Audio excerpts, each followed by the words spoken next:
PVR Inox is no longer a cinema.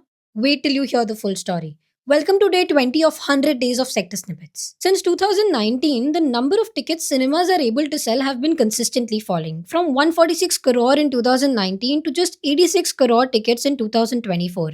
That's a 41% fall. And while India's overall media and entertainment sector is growing at about 7% annually, most of that growth is going to digital and gaming. So while cinema is in the growing sector, it's the more slow and mature subsegment within it, fighting OTT every single day. Now here's something you need to know about the cinema business. The movie itself barely makes them any money. Nearly half your ticket price goes straight to the film distributor. So gross margins on tickets are just about 50 to 55%. After expensive mall rents, screens and stuff, cinemas are barely left with anything from ticket sales. So what actually makes them money?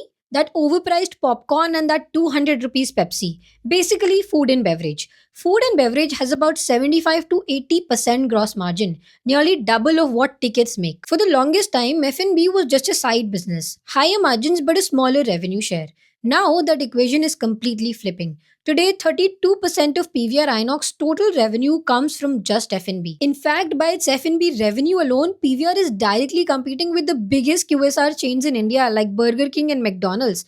And it can be easily called one of the top 5 QSR companies in India, except it just does not call itself one. And now it is working on transforming the entire cinema space by making theaters a mini mall. Earlier, you'd show up in a theater, grab a popcorn, watch your film, and leave. Around 500 rupees spent in about 2.5 hours. Now, they want you coming in 1 hour early for cocktails at the bar and leave 1 hour late for shopping, gaming, or nail art. Suddenly, you're there for 4 hours and have spent an extra 2000 rupees. This is what they call increasing dwell time. And to do that, PVR Inox is turning its properties into mini malls. Their new property in New Delhi has a bar, lounge, nail art studio, perfumery, and VR headset. In Bangalore, they've already launched India's first dine-in cinema, where people are being served pasta and salmon not on their cinema seats but tables. Same real estate, more revenue streams, and better margins. That's their entire game plan. And PVR Inox is not alone. Cinepolis is doing that too. So, is this a good strategy? Well, yes, it makes sense. The core cinema business by itself is a low to mid return on capital business with high fixed cost and highly volatile revenues.